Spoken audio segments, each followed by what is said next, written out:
Savvy Business Radio, home to over 500,000 listeners per month, and runs in syndication on 8 AM/FM stations nationwide, including iHeartRadio and 6 podcasting platforms. To find out about our paid sponsorship opportunities or to become a guest and find out how we can help you get your message out in a bigger way, call 732-474-7375 or email Christina@savvybusinessradio.com. Welcome to Savvy Business Radio. This is your host, Christina Nichman. Each week on Savvy, we support individuals and successful individuals in sharing their expertise, knowledge, tips, and stories with the world. Our first guest is Clara Chorley. She helps professional women and men around the world gain clarity about what's next in their career and then take strategic steps to get there. Today we discuss different ways in which to find clarity in your life and in your business. Find out more about Clara and her business at clarityunlimited.com. Hi, Clara. Welcome to Savvy Business Radio. How are you this evening? Hi, Christina. Really good. Thank you so much. I'm well. I'm very happy to have you out here. You're CEO and founder of Clarity Unlimited, which clarity is a very important thing that I don't think gets a lot of attention. I know we have never brushed up on that topic on our show before.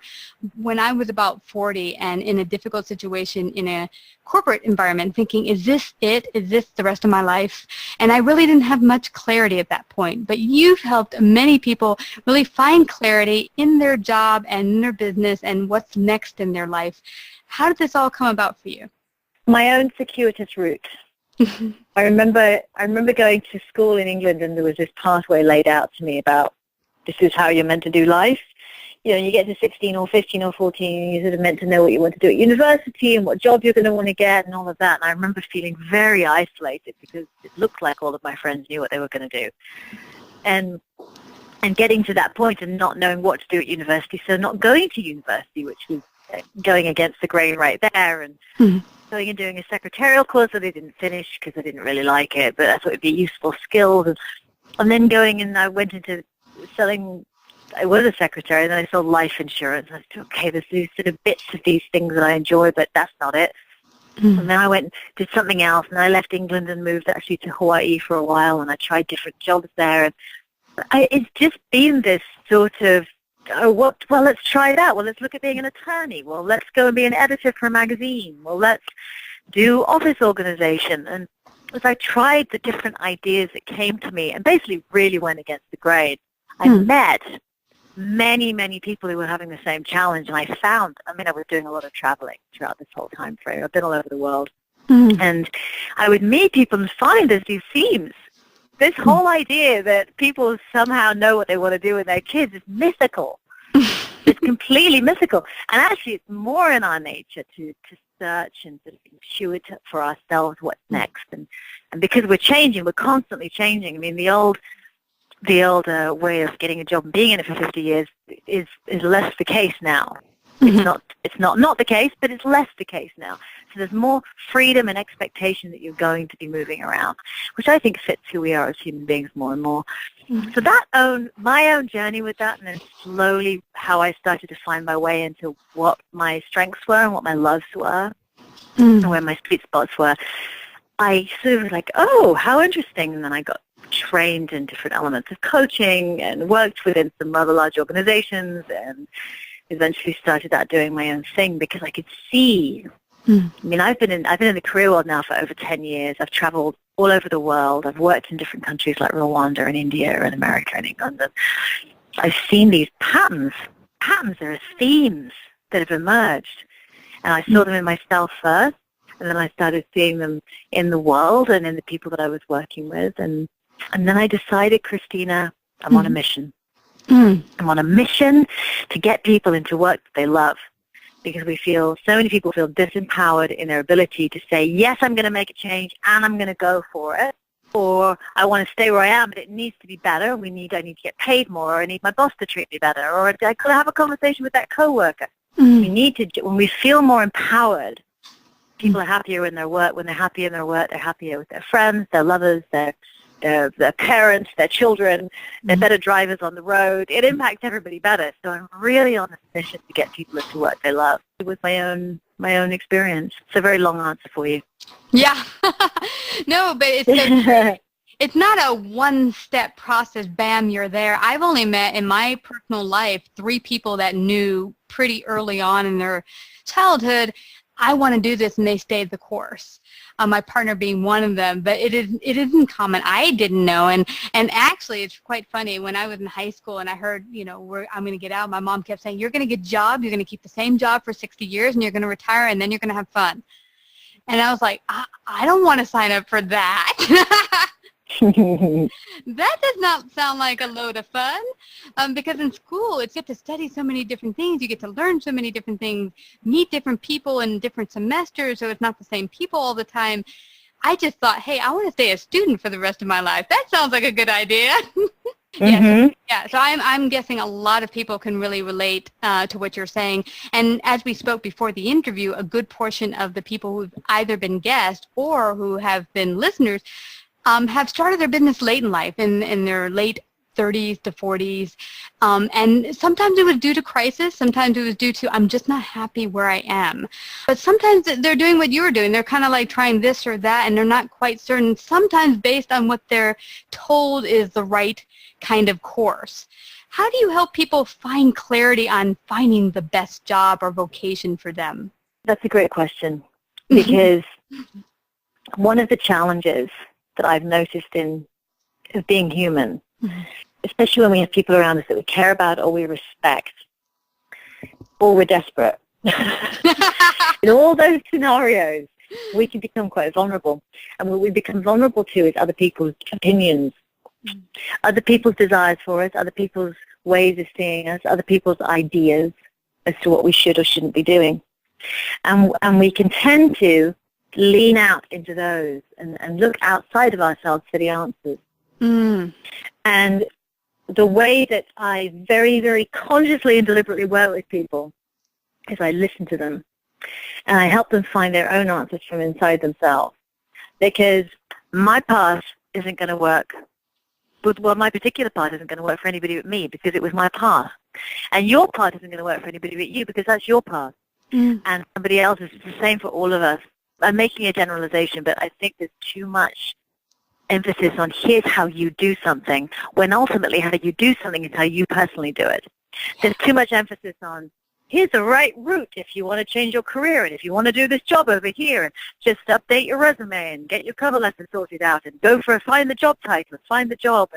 And, well, wait, what if that kind of style doesn't work for me? A lot of people start businesses because they can't sit in an office and for 40 hours a week. But maybe but then they lose the security of the paycheck. I mean, there's these trade-offs, right? And when we want something new in our lives, and we want to do something new with our work, we have to get creative. Because if we knew what that new thing was, we'd be doing it. If we knew how to do it, we'd be doing it. Because most of us are smart and intelligent and self-motivated. The challenge is we don't know, but when we don't know, what we do is we search our brains and we look for the answers, and if the answers aren't in there, we don't move forward. So when I work with people, I'm helping them find the answers inside of themselves that they're unable to see. I'm also offering them ideas that they can sort of put into their selection. Because you know what people do most of the time, Christina? So I was talking to this woman the other day on the road, and she asked me what I did, and I told her. And she said, oh, I need to talk to you, which is, okay, good, you need to talk to me. Talk to me, I'm here. She said, well, I'm doing this job, I don't like it, but I like the freedom, I get to work from home, I get paid okay, I'm living in the city in San Francisco, life's okay, but I don't like it, and I'd like to be doing this other thing it was more sort of a medical nursing thing from somewhere in her past, so she had some experience, but it had been a few years. Do this medical thing over here, but I can't do that because the hours are going to be too long and it's going to be too restricted, and then I'd have to move, and I don't know if I could do that. But let me tell you all these reasons why I can't have the thing that I want. And this is how these conversations go inside of us. We go, oh, here's what I want. There's this ache, right? It's very natural. I want more freedom. I want more money. I want to do this job over here. I want to try this thing out. or even just this ache to not be doing what I'm doing. I just want to do something different. And then we let our brain kick in and talk us into it for a little while and then out of it. Yeah. And it'll throw in all the things. And there's so many solutions and resources that we cannot think of. This is why it's important, I think, to hire somebody when you're going through a transition. Yes. So that's what I do with people, to help them find their own answers so that they know when they're moving forward and they're making a decision, it's their decision, nobody else's. Amen, girl. That is, no, it's so true. When I first started on my journey, it was my ex-boss who kind of prompted me and said, what I did in corporate, you could totally kick it out of the box and be phenomenal doing your own business. And I said, okay, then I'll do that and I'll make loads more money. It'll be a piece of cake. And it wasn't. And I hired a mentor. I had the good fortune to do that. And she immediately, within a month or so, said, okay, this isn't working too well. Do you love this? I'm like, hells no. And she's like, so tell me, what do you love? Total silence. I don't remember what I love. I've done this for so long. I don't remember what gave me passion anymore. And her first assignment to me was to really just journal about that. Just keep going over that question over and over and over again. What did you do as a kid that gave you joy, that you just lost hours and you stopped thinking about anything else and you're just totally in it? And couldn't think of anything else. As first came to mind was walking with my friends and talking for hours with people. And then I started to ask all my friends and family, what do you see me doing? And I got an array of answers, but the one thing that came back mostly for me was connecting with folks and really bringing out the best in them, like getting them to talk about things that were important to them and stuff like that. But that didn't ring a bell for a long time. And that's what I like what you're mentioning, Clara, is that this isn't a one-stop, you'll just find the answer in a book and you're done, and I just get to start on this and I'm there tomorrow doing my dream joy job or my dream life. It's really an ongoing journey and process to get there, but one that's well worth it. Wouldn't you agree? Beyond worth it. I mean, I think it's a tough journey. I mean, I understand why people don't want to go through transition. Sometimes it means some of the people in your life are not going to be able to be there anymore. Sometimes it means you're going to lose the security of some places that you used to go. Yeah, it also more than anything, it usually means a shift in identity, which is why our relationships change. It's frightening. Yeah. But it can be a very frightening and a very unknown place, but we crave it, because our souls crave for us to be growing and maximizing our potential and giving back and making a difference in the world. And you don't get to do that unless you grow and change your identity and risk losing some of the things that may feel very safe and comforting. But when you go through that, there's usually a gap. You go through it and maybe a couple of relationships leave, and probably they weren't that great for you anyway, but a couple of relationships leave, and there's always this kind of dead zone. It's like the quiet time where you're like, what have I done? Nobody's here, I'm alone. Then this magic happens. And the magic that happens is that your tribe, so the new version of you, start to show up, and opportunities that fit the new version of you, the new potentiality in you that's expressing, those opportunities start to show up, and you start to feel more fulfilled and more alive than you ever have. So the gift on the other side of it is absolute gold. It's ultimately who we dream we want to be, what we dream we want. It comes to us, usually better than we've ever imagined, actually. But you have to go through that period of the unknown and fear and all that grungy stuff, and I get it when people don't want to do it. I really do. I didn't used to, but I do get it now. I'm like, yeah, I understand. If you don't want to do it, I totally get it. Yeah. But the rewards far outweigh it. Far outweigh it. Yes. I completely, I totally see where you're coming from, and I think a good portion of the audience will get you. Some of them might be going through the transition right now, a good portion of them. And hold in there, it's going to get better, because I remember when I had a meltdown, I think it was 9 months out after starting my consulting business, financial consulting, and it was failing miserably, and I came across this podcasting thing months earlier, and it was my mentor who kind of pushed me and said, this is where you need to be. be. More and more signs were coming up that this is your path. And I just wouldn't step into it. I wouldn't acknowledge it because it sounded ludicrous to me. I don't have the expertise. I've not gone to school for this. I don't have any credibility in the way of some, how should you call it, degree of some sort. But one weekend, I just had a complete meltdown, and I started praying a lot. And after that weekend, I was like, you know what, that's it. I'm just going to jump in and see what happens. And for one, it was a bunch of companies who had called saying, how much do you charge for advertising? I got, on the phone, told them what we charged after I did some research, and they paid. Woo! So hence the Savvy became a real business. But it wasn't until I went through the difficult times and that kind of like, that pushed past it that I'm here now 4.5 years later and just couldn't love my work more. Yeah. That's a great story. It's a great story. Good for you. Well done. Yeah. And Clara, you mentioned earlier how often you went against the grain. And I know for me, I never thought I did, but there's one thing that really I didn't like in corporate, and that was when you would go to interviews and such, you had to wear black or blue, especially on the first interviews, what I was always told. And my favorite colors were red and black. I just like, that's it. Those were my favorite colors. So every time I went on an interview, I would wear a red and black dress that was a knocker, killer dress. I mean, I always got a call back for an interview. But, I mean, I got told over and over again from people at agencies and from my making dire mistake, you shouldn't go in red and black. It's just not the proper color, especially for the first interview. What have you seen? Now we're going to hit people who might be still in the workforce as some of the greatest mistakes made with people who are in the workforce trying to grow. Telling people they should wear blue and black. Yeah, that's one. I think, no, there's a lot in that, because what they're saying to you is, they're not deliberately saying this to you, but the message is, whatever you do not go in there being yourself, because if you go in there being yourself, you're not going to get hired. Mm. And the challenge with that is that, and I've done this myself. I mean, I remember, I haven't interviewed for years, but I remember going on one particular interview. It was a long time ago. And I went in there and I agreed with everything they said, and I smiled at the right times, and I just tried to morph into what I thought they would want so that they would offer me the job. And I remember leaving that interview feeling exhausted and thinking, oh my goodness, I hope they don't harm me, because the person who was in that interview, I don't think I can sustain that. I don't think I can take her into work every day. So there's a lot of going to interviews and trying to behave a certain way and make your resume a certain way and make it sound professional. And I worked with this one gentleman, and he had been out of work for 1.5 years. He had really lost his mojo. It was quite striking. Very tall man as well. So it's like he was slumping as he walked.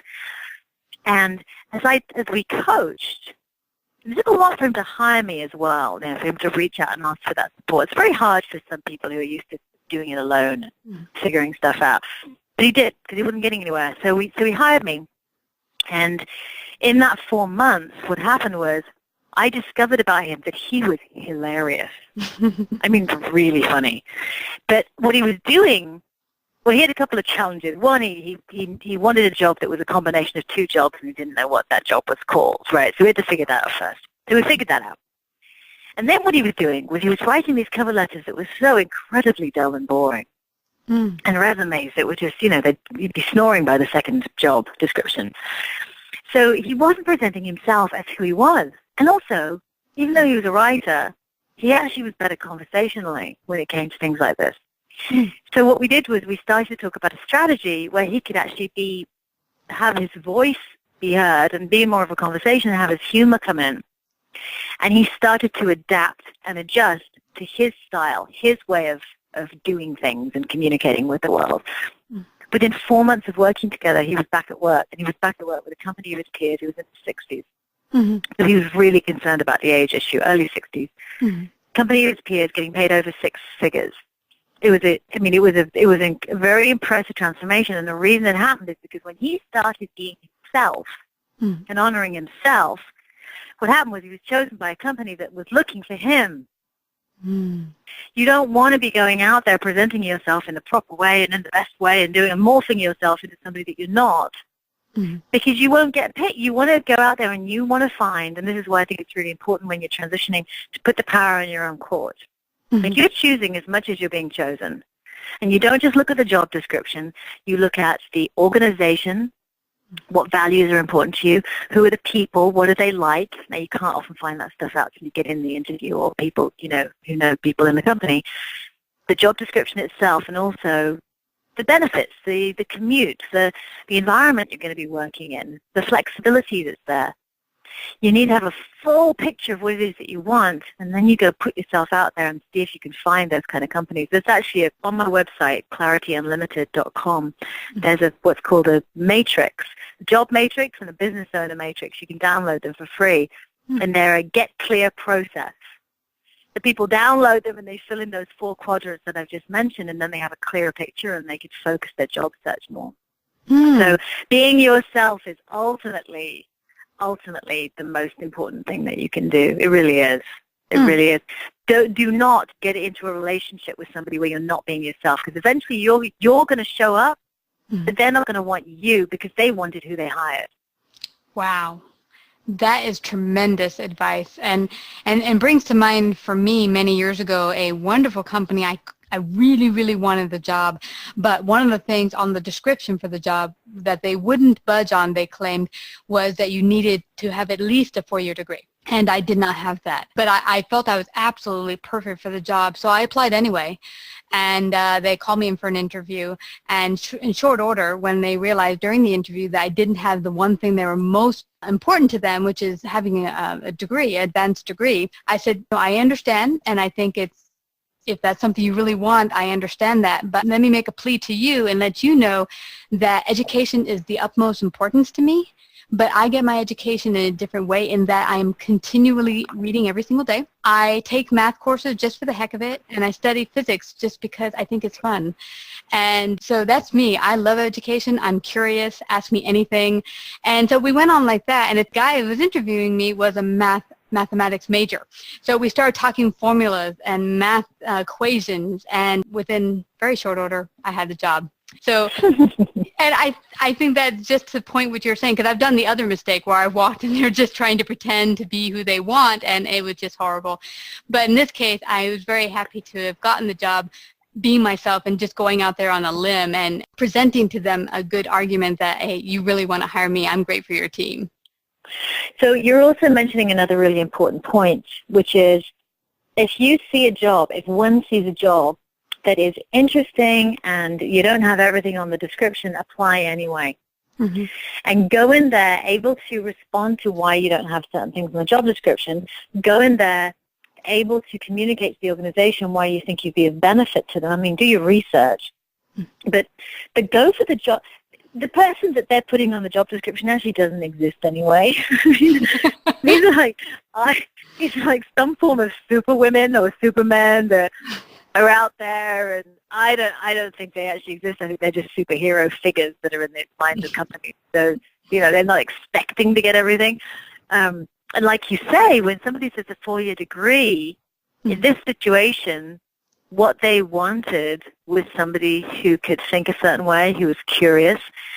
So rather than putting down, we want somebody who can think for themselves, who's curious, who's a learner, they said 4-year degree. But they could have said those are the qualities, because that's actually what they went for in the end. So don't always get fooled by the job description, because sometimes companies actually don't know what they want. They think they want a 4-year degree, but actually what they want are these particular qualities. And if you can show them that, that can get you through the door, as your story just showed. Yeah. But either way, if you're in front of a company that wants you, they're going to take you no matter what. Like when you're a match, you're a match. It's like meeting a good friend or meeting your next husband, your first husband, whatever. But it's that you click with certain people, and that's where you want to work anyway. And I know that's not, not everybody has the luxury of taking a lot of time. Sometimes there are financial pressures. So a plan A and a plan B can be really helpful. But in an ideal situation, you don't ever walk into a job that your gut says no to. Can I tell you a quick story about somebody who did that? Oh, yeah, do. Okay. So a woman came into my workshop a couple of years ago, and about 4 years before that, I think it was, some few years, she had lost her job, her husband lost his job, they were about to lose their house, and she got offered this job, and she knew in her gut it was the wrong job. She knew it, but they were about to lose their house. So she said yes, and she took it, and she went against her intuition. Flash forward 4 years, she shows up in my workshop. She's lost all her confidence. She's not sure she could get hired anywhere else. She doesn't know how to leave the company she's in. She's in a really kind of dynamic in this organization. Not a healthy organization. She doesn't know how to get out. And I said to her, do you think it was worth it? Do you think if you'd followed your gut and not taken that job, do you think things would have worked out? And she said, yes, things would have worked out. Because whenever we go against ourselves in that kind of way, we pay a price. And the longer we go against ourselves in that kind of way, we pay more and more of a price. It usually knocks about our confidence and our awareness of what we're good at, what we have to offer the world, and our ability to stand in that value and say, no, I'm not going to take this because it's actually not good enough for me, or it's not a fit for me. Yeah. So you have to be careful with those decisions. Yeah. Really, really good point. And what would you say, though, because I'm thinking there are some situations where I know for myself in the past it's happened where you're at a tremendous job. I recall this one super wonderful job I had. I could see working there for the next 40 years at the time I was there. And then we had to change a complete restructuring of management, and it changed overnight. It was a kind of place that was like very family. I mean, we had cake time every single day practically. Everyone would hang out with each other after work and have cocktail hour together. And then overnight, it became super corporate-y, a lot of paperwork. Bottom line, the new management was very harsh. And I know I wasn't happy there. And in very short order, I started to lose a lot of my confidence. Anyone who might be in a position like that, you were in a wonderful job, but things really took a drastic change due to changes in your current workforce. Where do you begin to look for clarity there? I think the first thing is acknowledging what's happened. This is no longer the company that I was working for. You just got a new job when that kind of thing happens. And here are the things that aren't working about this new job. So the first step is get clear about what those things are. And again, I'm going to refer to the matrix, because if you've got your matrix in front of you, you can see pretty quickly what doesn't work. Oh, I have a boss that doesn't give me any autonomy, and that's important to me. Okay, that was a change. I don't like it. What can I do about it? And then internally, you see if you can negotiate any changes. So can you create more flexibility or negotiate with your new boss? Can you ask for a pay raise? Would that help with some of the things? Could you see if you could work from home 1 or 2 days a week? You start to think about how can I negotiate and get some of these needs met. The family atmosphere is gone. Would they be open to doing a Friday happy hour together? I mean, I don't know. I'm throwing out ideas. Yeah. So the first thing is know what you want. So Matrix is a great place for that. And then see if you can negotiate that internally. And if not, you got to look outside. And you got to look outside now. Because when you feel your confidence slipping away, it's only going to keep slipping. When you feel your strength and your clarity and you're starting to, your energy especially, when you feel your energy slipping, there's a phenomena I call the slow burn. And the slow burn is just over time, this very sort of, your energy gets a little bit lower and your motivation gets a little bit lower. You start to slowly settle for things you never would have done before. But it's happening so slowly you don't even see it happening. And then a year later you look up and you look back and you're thinking, what happened to me? Where did I go? It's not that bad. It's not that bad. But it is. It is bad. So when that's happening, especially if your gut's screaming at you and you're going, it's not going to work, if those internal negotiations don't work, I would start to look outside. It's always easier to find a job when you're in a job. There's really a lot of truth to that, unfortunately, still. Yeah. But yeah, just start job hunting. Yeah. And do those two parallel. Don't wait to negotiate and then look. Just start looking. Just start looking. Don't hang in there. Yeah, it gives you options. And I, looking back, wished I had started looking earlier because I stayed and let my confidence drain. Kept, and feeling a bit of resentment, thinking I want the old company, the wonderful ways we had.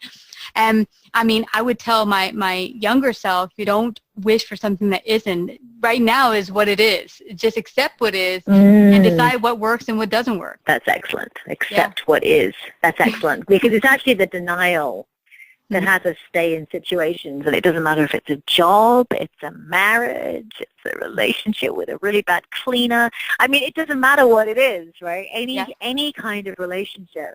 Denial It's sometimes what keeps us in it. Now, some places you can negotiate, and they're going through their own changes. It's always worse initially, and you give them a little bit of time, and things even out. But the change that you're describing, the same thing happened to the company I used to work for eons ago in Honolulu. Small publishing company, very family Ohana style, and then bought out by a massive corporation. Now suddenly they have like spyware on the computers, Don't you dare go on Facebook for 3 minutes in your lunch hour. So that kind of change is so dramatic that only a certain personality style is going to want to stay in it, and some people are just not going to be a match. Yeah, absolutely. Well, this has been tremendously awesome having you share this wonderful information with our audience. I know that many will take hold from it in different ways, whether they have a business or if they're an employee. And I thank you for sharing it, but I don't want us to go away without you sharing your wonderful website and how they can find out more about you. And you're the best-selling author of Turn, 4 Steps to Clarity in Your Career. Share that with them. So the website's clarityunlimited.com, CLARITY, Unlimited. And on there, again, there's a matrix. There's also access to what I call the Career Clarity Forum, which is a place where you can ask questions every month, and I will answer them for you and try and give you some guidance and some insights. So there's that. The book, actually, so the Turn bestseller book was the last one. I'm working on a new one right now, which is going to be out in the next 3 weeks, which is 4 Steps to Clarity in Your Career.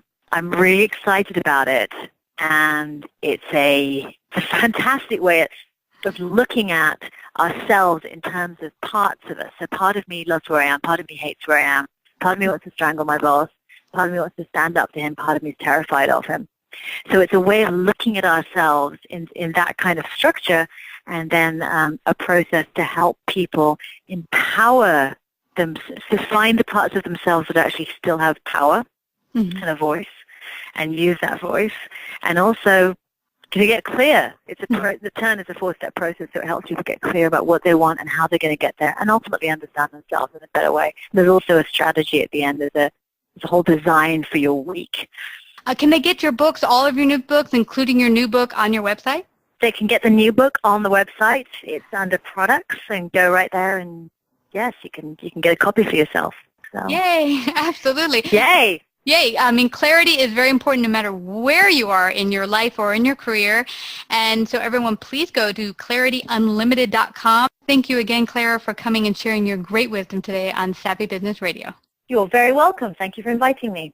Welcome to the Racing to Success Minute with Nadine Lajoie. Are you afraid to talk with your client or make the sale, or even more when you are doing a presentation? The only stress you can get out of yourself is when you are able to connect with your client. You are able to share your story with your client, and with each story, you have a lesson. And when you get the lesson, you are trying to find a bridge, something that can relate to them, to their family, to their children, or their business. So when you are connecting more with your client, it will be easier to make the sale. That will give you more satisfaction and increase your revenue. So hopefully you get the story, the lesson, and the sale with Nadine Lajoie at nadineracing.com. Our return guest today is Miss Dre Cleveland, and we talk about what stands in the way of you closing the sale. Find out more about Dre at drecleveland.com. Hi, Dre. Welcome back to Savvy Business Radio. How are you? I am awesome and amazing, Christina. How are you? I'm doing fabulous. I want to thank you for coming back. We had such a fabulous chat. We met up in Manhattan, had wonderful cake and coffee at a bakery, and we got to talking about a subject that is often asked about on Savvy, and that is sales. And we got to talking a lot about that, and also people finding their personal power and niche, because a lot of people say, okay, I want to be a coach, but how do I stand out and be the coach that people want to talk to? Because there's millions of coaches. How do I stand apart from that? So I think this will be a really awesome topic today. But before we go there, share with the audience who missed our first call a little bit about your background and what brought you to being a coach yourself. Okay. I am known as your personal power coach, and that is because I teach entrepreneurs and professionals how to be powerful in the game of life. So I teach people how to get out of the stand and just watching everything happen the way it's happening, but really just to get on the court and be playing for the things that they want in their business and in their life in general. So that's the long and short of it. That was actually quite short, actually. That was good. A lot of people go on for about 10 minutes. I'm sorry, I'm going to have to break in there so we can move on to conversation and interview. But we talked before the interview how important it is, and it wasn't a one-step process for either you or me, but really discovering how to take our great, unique gifts and talent and find a way to present it to the world in a valued way that people who can use it and want it will pay us for it. How did that come across for you where you discovered, okay, this is the coach I'm going to be, and here's how I'm going to present my gifts and talents to the world so that it will service people and I can help them? How did that work out for you? Well, in the beginning, it didn't work out quite that well. I was very confused. I also had no clue what it meant to have a niche in the first place. So I was going to be like the coach for everybody. Like I was everybody's coach. And that did not work very well in the beginning. And it took me a while to realize when people tell you need to have a niche that it will work that way, because it does sound kind of counterintuitive because you know, we're thinking, okay, but if I can help everybody, then everybody will want to work with me. But it's just not true. Especially now, because I think when back in, I want to say 2007, when I first got into coaching wasn't as big a phenomenon as it is right now. Like there were not a lot of coaches. A lot of people didn't even know what it was. Once I started to be clear, like, okay, I want to coach entrepreneurs in particular. And now, mind you, once I got clear, and it did take me a lot of soul searching, and because I really was so attached to that it was everybody. Bless you. I mean, mind you, it was everybody who was from an urban city. Yeah. But I mean, that's still a lot of different people who are urbanites.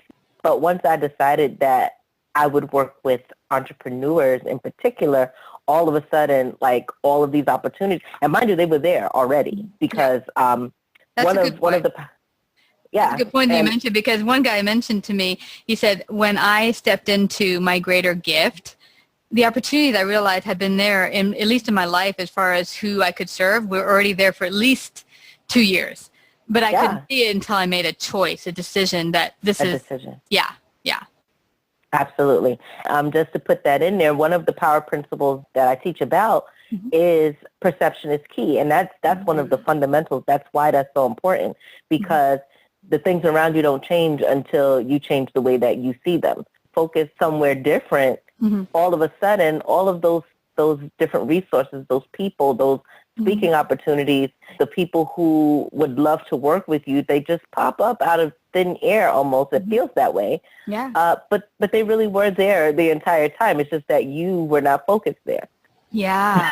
Yeah, that is such a wonderful point there, Dre, because when I first got started, I took what I did in corporate, brought it to my biz, and it wasn't working extraordinarily well for me either, but it was my mentor who kind of brought me to the idea that, hey, try podcasting as a way to build your first business. But what was interesting, had I not had her push to kind of try out something new, I wouldn't have found out my greatest passion, which is doing what I'm doing now, which is connecting with people, having them and helping them share their message with the world, and realizing that's my greatest gift. And sometimes if you get started and you're a coach and you're saying, this isn't quite working, but where do I begin?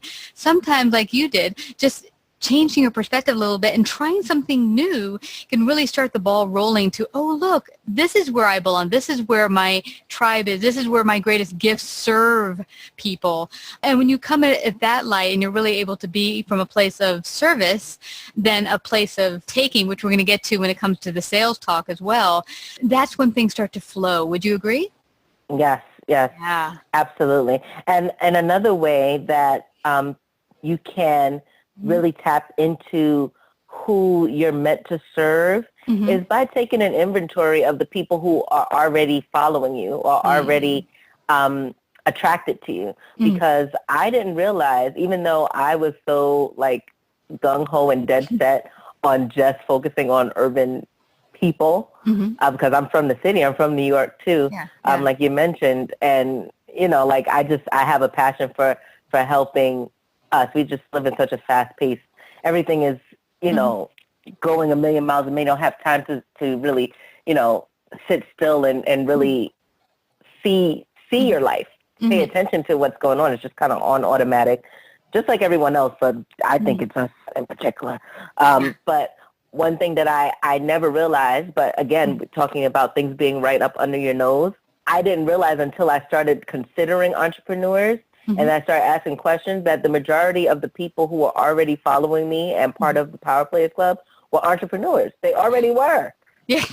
They just, like the vast majority. I can't even say maybe 5% of them weren't. Yeah. Maybe. And they already liked what you had to offer. They already saw the value in it. Right, exactly. Yeah. And I was like, so now I can be more intentional about focusing what I'm passionate about, which is teaching those power principles, because I truly think I absolutely 100% believe that everyone needs to know those principles and have them in their life, because it will change everything. Because we do things, like I said, we are on subconscious mode, unconscious mode. I won't say subconscious, but unconscious mode. 95% of the time. Most of the time in our life, we are not fully consciously operating our lives as something we can control. Like, and in particular now, I'm focusing more on how that affects your business, but just in your general life, when you're not getting the results that you want, or you're sitting pining away about why you don't have a great relationship, why you haven't lost this only 10 pounds that you've been trying to lose, whatever things you're stuck with, is because you are on an automatic pattern that you are not aware of. And when you know those principles, my goodness, like everything opens for you, because all you have to do is remind yourself, oh, well, you know what? I need to try to look at this differently. Yeah. No, it absolutely is. And you have a wonderful coaching empowerment club called the Power Players Club. Do you still host that at the moment? I do, but what I did now, I had to, because like I said, since I had to come to Jesus moment and realize that I needed to focus more on the business aspect. The Power Players Club does still exist, but I'm segmenting it in a way that people who are entrepreneurs will be able to be part of the part that's just focusing more on that. So that way, they can move their business along. It's called the Powerpreneurs Lounge. And I'm going to actually ask you to be one of our guest experts, because podcasting is very important. Yes. But a mix of the business acumen from people who, like yourself, who are experts in particular subjects, but I will be on the interview adding the power into it. And also your power principles are listed in your book we first talked about in the first interview. Share where they can find out all your books, because you have a couple of them out, and where they can get a copy and learn about these wonderful principles. The easiest way is just to go to DreCleveland.com, because everything's on there. Everything's on there. All of the books, the links to the books are there, the type of work that we do. Original occupation was a elementary school teacher. So I still do love working with kids, and I also work with the teachers and share the principles with them too, in another part of my business. But DreCleveland.com, you can find like everything right there. It's just and it's great, because if you're stuck, this will offer you the blueprint to start to look at your life, become aware, and it's something that I think we all fall into. I know for myself, I do too. And now every couple of months, I take a reassessment. Where am I now? Because we can get stuck in, as my friend called it, the minutiae of life, the small things, and start realizing that, am I on the track that is most beneficial to me and who I'm serving, or am I being taken away from my greater goal, my focus? And taking that self-assessment quite often, for me at least every 3 months or so. Yeah, there's definitely different methods, but writing is the most powerful, I would say, in my experience, because writing makes things tangible. You can see it. It's right in front of you. It's something that you have to deal with. So, like, another way that we would do it is by, talking to an accountability partner, having that person that you connect with, whether it's weekly, monthly. Weekly is better. But, someone who's constantly keeping you on track, and you can let them know, okay, this is where, we were at, whatever time we started, and this is what I did in between that time. This is where I'm at now. It gets you moving because you can look and say, oh my goodness, I wrote that. Mm-hmm. You look back at that 3 months later and be like, oh no, I got to get a move on. This is ridiculous. Yeah. Yeah. So it's an ongoing process, and that's what makes it wonderful. Now, we talked also in our last get together how sometimes we stand in our way from really getting the sale with our client. And for you, you had mentioned, and for myself, it was an ongoing process to understand how to really sell. I mean, I didn't come out of the box knowing how to do it either. How did that work out for you? A lot of what we even already mentioned is really how it managed to happen, because I had worked as a director at a SCORE educational centers, and I don't know if you know or remember them.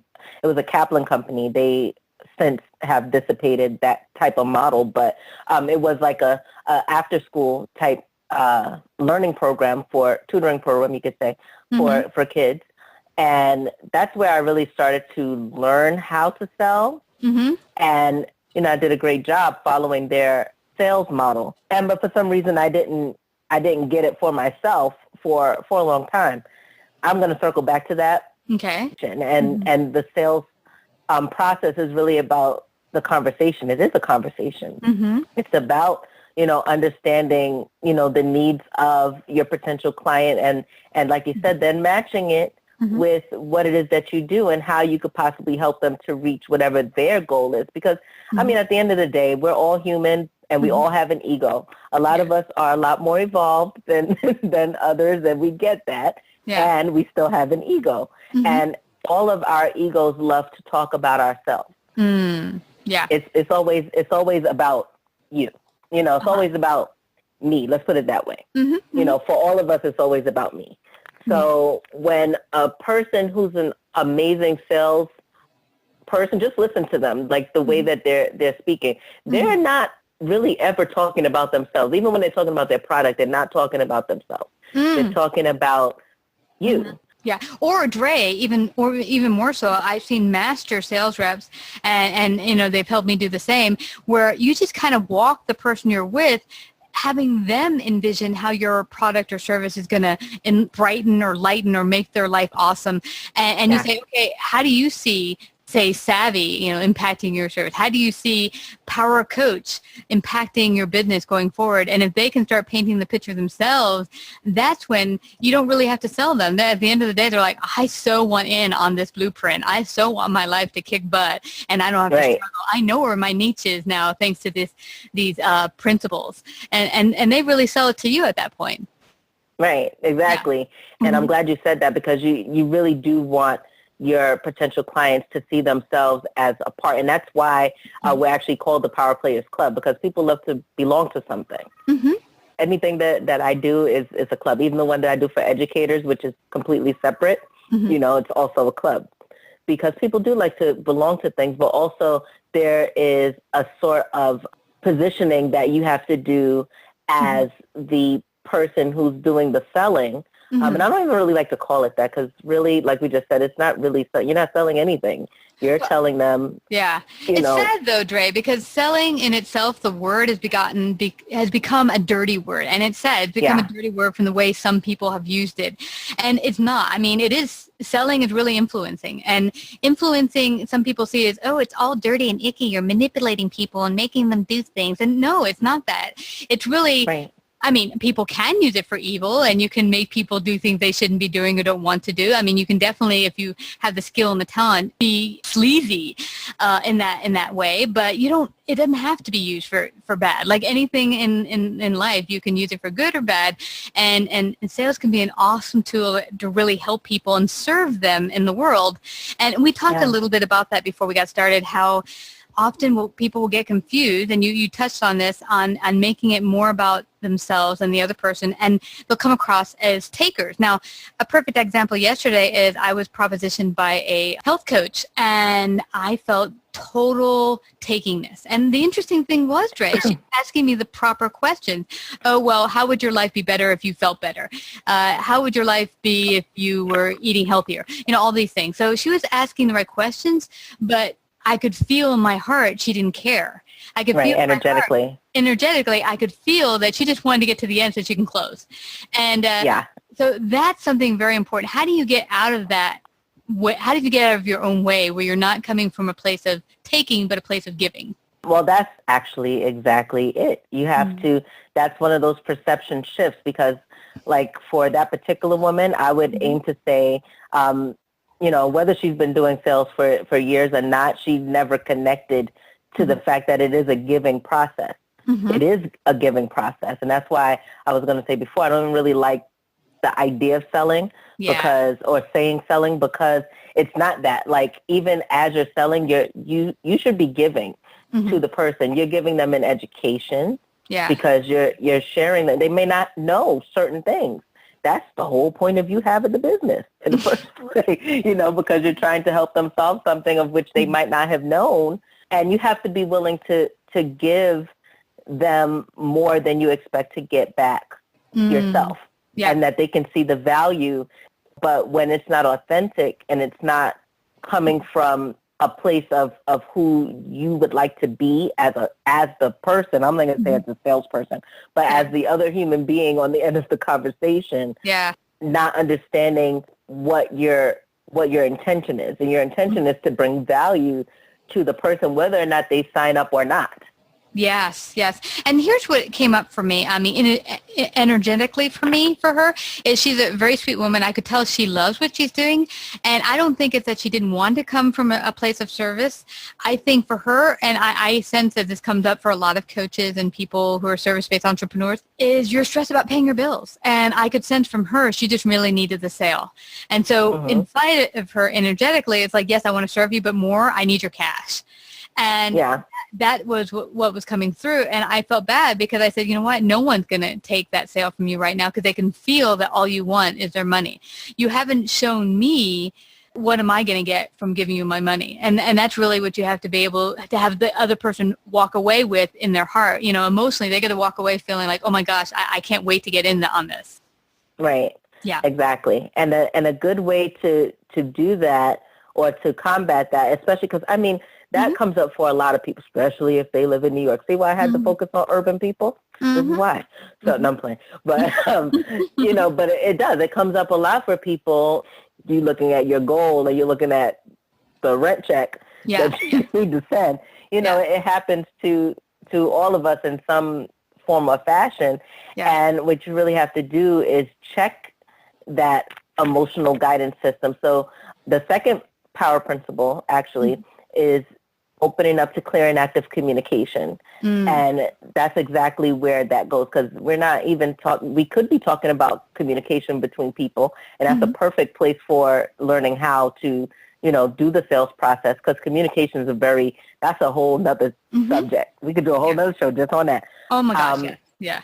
But the underlying in that principle is understanding your communication with yourself, listening to yourself, particularly from your heart chakra, meaning the place where your emotions live, because, our emotions are neither good or bad. They're kind of just a compass of letting us know where we're actually at, where we're feeling on the subject. And like you said, other people energetically can feel it. If you are coming from that place, and you're right, she may very well know that how she's supposed to sell, or I'm not supposed to, but that it should come from giving. But the point is, at that point, she was not there. She wasn't projecting that. So and then you felt it. Yeah, and I can relate. I remember a while back I had a difficult situation in my life where I needed to come up with a certain amount of finances, and I was really stressed about, as you were saying, not making my goals for that month. And so I found myself being desperate, or at least feeling desperate. And I'm sure it came across to anyone I talked to. For me, what always works is praying. So I prayed to God for clarity and wisdom and to see, show me where I am right now so I can really have faith and say, okay, this is where I am. Where do I want to go? Where's the disconnect? And then once I prayed and realized, okay, this is clearly where I am, not where I want to be. Let me step back and just go in faith, but not action, meaning I kept on doing the action, but let go of the desperation, knowing that God will take care of this if I do my part. So I'm going to keep doing my sales calls, but go in faith. And interestingly, I remember things being difficult. My partner was like, well, why aren't you getting stressed? You should be stressed. Look, look everything here. It's a big mess. You should be really upset. I'm like, you know what? That doesn't make things better. In fact, that makes me come across as desperate when I talk to someone. Right. So I said, we're letting that go. And I know to people outside of you, they're like you're not caring enough because you're not being upset or frantic. And actually, within a week, I got my goal and actually tenfold from what I was expecting. But it's amazing the power of God when you trust and have faith. Again, easier said than done, because when you're going through a difficult situation, it's hard to let go of that. Yes, but, absolutely. Yeah. Absolutely. And I'm glad you said that, because that actually reminded me of my original point of what people can do if they find themselves in that place. So if you feel it, check in and see where you're feeling before you make those self-calls, or before you go into a speaking engagement. Check in and see how you're feeling. And one way would definitely be to pray if you're a praying person. Another thing, ideally, what you really want to do is unfocus on that. Yes. You gotta take your focus and put it elsewhere. You can only focus in one place at one given time. So that's how come your emotions are important, because it tells you where you're focused. Yes. So if you're feeling that desperation, that's where you're focused. You're focused on the not having and the you're not focused on abundance.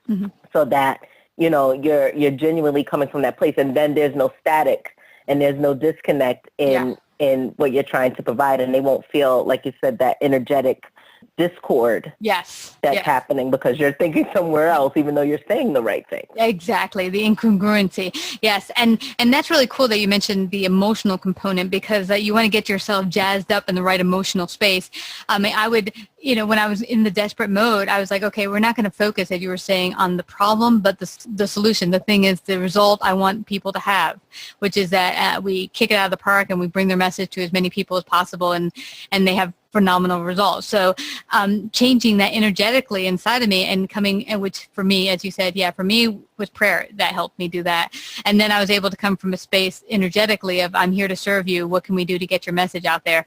Focusing on the result and not the problem you think you have. Because, so that's the only change, sometimes. And it seems easy, but This has been so phenomenal talking about this, because those small little changes can make the biggest difference in your business. And I know it has for you. Where do you see yourself going? Because there's some major changes happening for you in the next year. Yeah. Oh, girl. This is what I call a quantum leap. It is a quantum leap. And I say that because so many different things are in the process of changing. And so in the midst of all of them, it requires me to become a completely different person than I've been so far. And so it's going to take a certain amount of faith, definitely, and mental strength, emotional strength, to get through it, because I'm going to be relocating to the Atlanta area. See, I still had to be somewhere near a city, right? Yeah. And I'm excited about it, but it also means that I now have to rearrange a lot of my current business model, particularly the part that deals with educators, because I work in the schools as a consultant, get things to work a little bit differently than I'm used to. So put my brain back into motion about how to get those particular things set up and working so that the move is easier. And it's going to happen. Yeah. And that's one thing I love to bring up, Stray, is that it's constant evolution. I think in our culture, we get confused. And I know I did for many years, that you work hard to get to the quote unquote top, the success. You've reached it. It's it. That's it. You've reached the end. But that's an illusion. There is no top of the mountain, then you're done, because then you're dead. Exactly. Really, it's an ongoing journey, life. And that once you've completed one thing and you've done it well and it's been great, now where do you bring your gifts and talents next? Where's your next great way to serve people? It's not just a one-step process. It's an ongoing, wonderful journey, and one that can be a heck of a lot of fun if you let it be. But I don't want us to leave here without everyone, again, finding out where they can find out more about you, which is DreCleveland.com, correct? Yes, ma'am.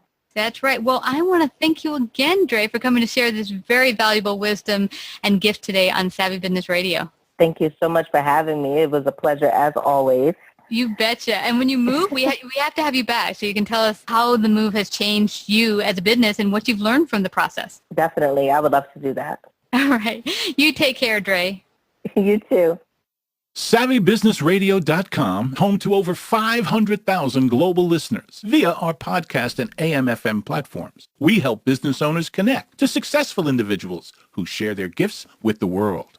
Get your message out in a bigger way with Savvy's live, professionally recorded shows. Find out more at SavvyBusinessRadio.com.